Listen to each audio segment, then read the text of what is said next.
Oi, oi! No vídeo de hoje a gente vai falar sobre felicidade. Meu nome é Sati Eu sou Hannah. e sejam bem-vindos ao canal Calma aí. sua dose de psicologia diária. Para começar, eu acho que é importante a gente diferenciar alegria de felicidade, já que a gente pode usar esses termos aí como sinônimos, né? Mas quando a gente está falando de alegria, a gente está falando de uma emoção, ou seja, um estado transitório, uma resposta a algum evento específico que acontece, uma situação que ocorre ali. Já quando a gente está trabalhando felicidade, a gente está trazendo um estado afetivo, ou seja, um sentimento. Nesse sentido, felicidade ela está atrelada a algo mais contínuo, a coisas relacionadas ao nosso propósito, às nossas sensações, ao nosso desenvolvimento e construção de vida. Então, ela não é algo que está relacionado a uma coisa específica que acontece, mas um contexto mais amplo, a como a gente se sente de forma geral. E por que a felicidade é tão mais estável, né? Se a gente for parar para pensar nisso dentro do cérebro da gente, basicamente o que isso quer dizer? É que tem uma complexa rede de sistemas funcionando para a felicidade acontecer. Não é só uma coisa, não é só uma ponte direta, laica. São várias situações, vários sistemas, vários neurotransmissores fazendo uma rede. Por isso que ela é mais estável. Por isso que numa rede, se a gente quebra uma linha da rede, você ainda tem o resto da rede para segurar. Óbvio que a gente vai sentir falta daquela quebra, mas não quer dizer que a gente vai cair. Quando a gente pensa no funcionamento do nosso cérebro, a gente tem diferentes neurotransmissores que vocês já ouviram falar, né? A dopamina tem a ver com prazer, a noradrenalina com bem-estar. Só que só uma coisa dessas não é configurada como felicidade. Por isso que quando a gente pensa que todos eles estão juntos, trabalhando para a gente se manter num estado de felicidade, numa constância de felicidade, a gente entende que ela vai ser muito mais estável, a base dela vai ser muito mais sólida quando a gente pensa no padrão inteiro completo.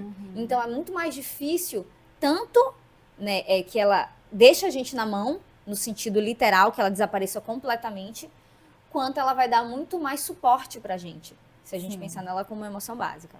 E aí tem um conceito muito legal que vem da filosofia e a psicologia também traz, que é a psicologia hedônica e eudaimônica, né? Então, o que é isso? Quando a gente vai falar da psicologia hedônica, a gente está falando da felicidade enquanto uma busca de prazer. Então, é como se fosse um equilíbrio aí entre afetos positivos, afetos negativos, e a felicidade seria a conta básica daquilo, né? Então, uma busca de prazer, de sensações, de afetos positivos. Mas quando a gente vai trazer a psicologia eudaimônica, a gente está trabalhando a felicidade enquanto um senso maior. Então, tem a ver com o nosso bem-estar subjetivo, é uma construção que a gente faz, as esferas da nossa vida, quando a gente se sente nessa busca. Está muito ligado aos nossos valores, está muito ligado às sensações que a gente tem, ao que a gente busca de forma mais ampla. Então, envolve também os nossos objetivos, as nossas metas, a direção que a gente está caminhando. É algo que a gente constrói de uma maneira diferente do que quando a gente pensa nessa busca do prazer, nessa busca de emoções positivas puramente. E aí tem um livro muito legal que se chama Felicidade, Modos de Usar, que é do Cortella, Karnal e Pondé, que eles vão discutir ali a felicidade de acordo com alguns conceitos filosóficos. E Cortella, ele traz um conceito bem interessante, que é falar da felicidade enquanto estado transitório. Mas vamos lá. Como é que é transitório? Se a gente acabou de falar que é mais estável.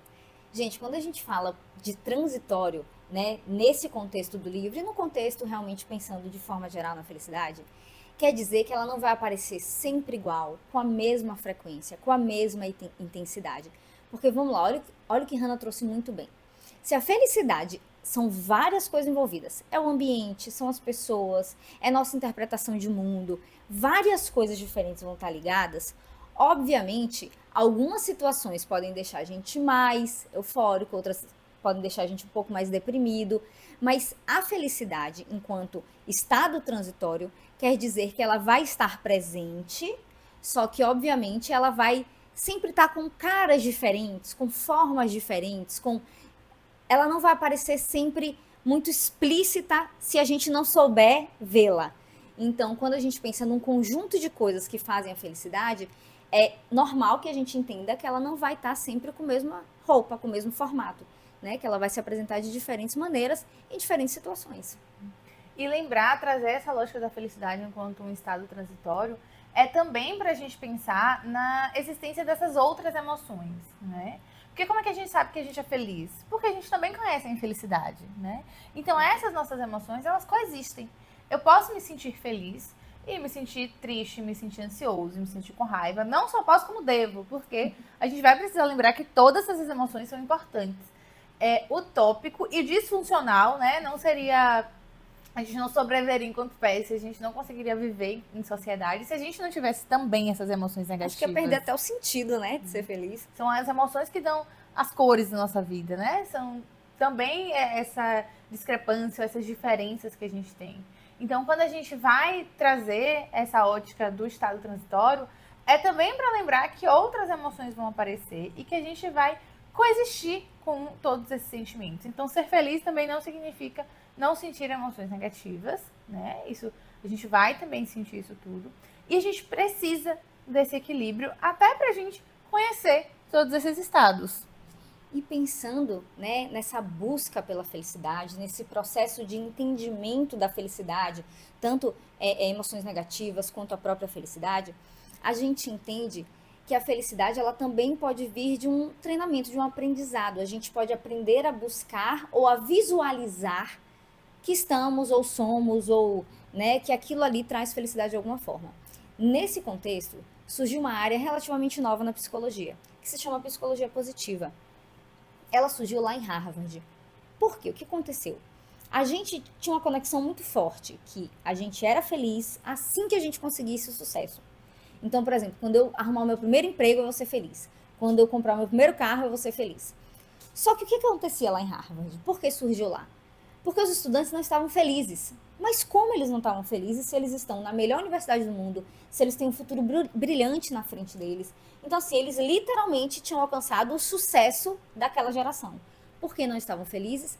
Porque se entende que não é o sucesso que vem antes da felicidade, é a felicidade que vem antes do sucesso.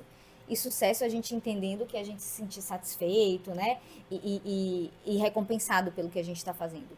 Então, quando eles começam a estudar essa psicologia positiva, né, entendendo como encontrar essa felicidade no processo, no caminho, a gente começa a tratar ela como um treinamento, um exercício diário.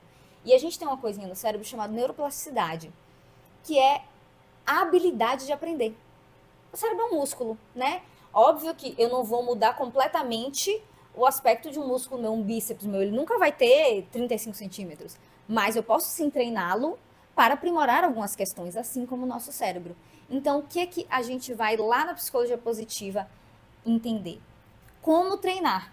E lá, na psicologia positiva, a felicidade está ligada à gratidão.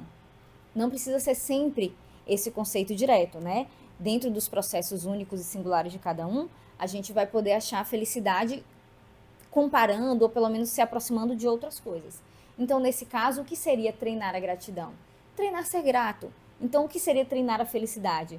Treinar, buscar coisas e situações que tragam a satisfação pra gente, que tragam a sensação de felicidade pra gente. Como, por exemplo, eu errei uma receita de bolo, óbvio que eu vou ficar triste porque eu errei, mas também posso ficar satisfeita por ter tentado, por em outros processos ter conseguido, apesar de um não ter sido tão positivo. Isso é a busca da felicidade. E justamente entender que essas emoções elas podem e vão coexistir, né? Eu estar triste, eu estar ansioso, eu estar com raiva não significa que eu não estou feliz, né? Esses estados eles podem estar ali existindo conjuntamente. E aí vem um ponto importante que é justamente pensar em como a sociedade ela está estruturada hoje, olhando aí muito esse aspecto das redes sociais, que a gente tem uma volta muito grande ao que a gente chama de sociedade da performance, né? Porque a gente abre ali as redes sociais e parece que tá todo mundo feliz, parece que tá todo mundo fazendo tudo que gosta, que a Todo vida mundo encontrou tá sucesso. ótimo. Todo mundo encontrou sucesso, todo mundo tem amigos, todo mundo tem um parceiro, ou se não tem um parceiro também tá super bem resolvido com isso. E na prática não é bem assim, né? A gente tá muito mais focado em parecer ser feliz do que de fato ser feliz. E aí que entra um paradoxo super louco, né? Quando a gente vai parar pra pensar como a gente age para se manter frustrado.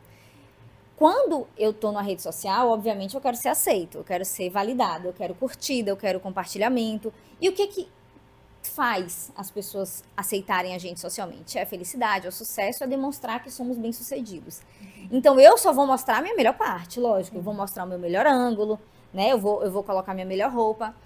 Então, mesmo que minha rede social só tenha coisa boa, vão ter dias que eu não vou estar bem. E aí eu não vou postar nada. Só que eu vou entrar no Instagram e vai ter um monte de gente feliz, um monte de gente bem. E aí qual é o paradoxo? É o da comparação. Eu começo a criar uma comparação desproporcional, porque eu sei que eu só posto coisa boa. Mas mesmo assim eu sou contaminado pela ideia de que tá todo mundo feliz, menos eu. Mesmo tendo consciência que a gente só posta a parte boa. Então, a gente cai nesse ciclo, a gente cai nessa autossabotagem de manter uma comparação que é irrealista, porque a gente está falando de um recorte, uma rede social é um recorte. Então, é muito complexo a gente conseguir sair desse ciclo. E essa comparação, ela também afasta a gente em outros níveis da felicidade, né? Para além dessa comparação ser injusta e tendenciosa, mas a gente se cobra por fazer coisas que as pessoas estão fazendo. Então, tá todo mundo acordando em determinado horário, fazendo determinado esporte, e a gente fala, nossa, eu não estou fazendo isso, então deve ser por isso que eu não estou feliz. Quando, na verdade, a felicidade ela tem a ver com autenticidade. Por isso que o autoconhecimento, o processo de autoconhecimento, ele é tão importante, né, Sati? Pra gente entender quais são os meus valores, né? O que me guia? A gente costuma falar que valor é como se fosse um farol.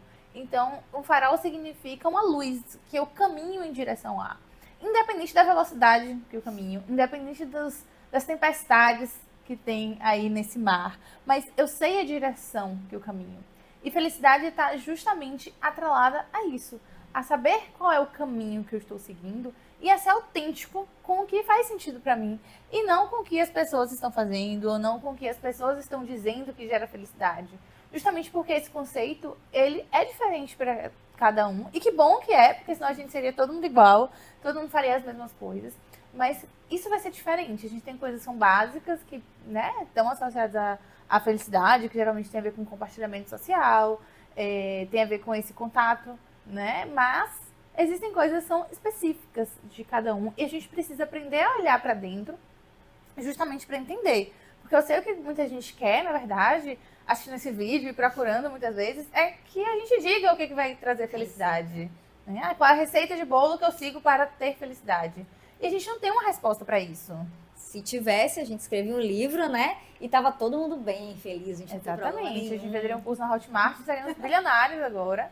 Mas porque isso não existe, né? É uma falácia achar que a felicidade ela está atrelada a coisas específicas. É por isso também, nessa busca de felicidade, que muitos coaches ou muitas pessoas, né, que acabam usando alguns discursos para trazer essa lógica e vender, né, nesse sentido, sendo que a felicidade ela não vai ser encontrada assim, porque a felicidade ela está muito mais atrelada ao sentido, à autenticidade, à direção que eu tomo, do que é uma receita específica.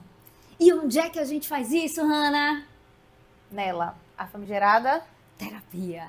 É lá, gente, é lá que você vai ter seu espaço para poder se conhecer, né? Como a Hannah falou perfeitamente, a autenticidade é a gente, é o singular.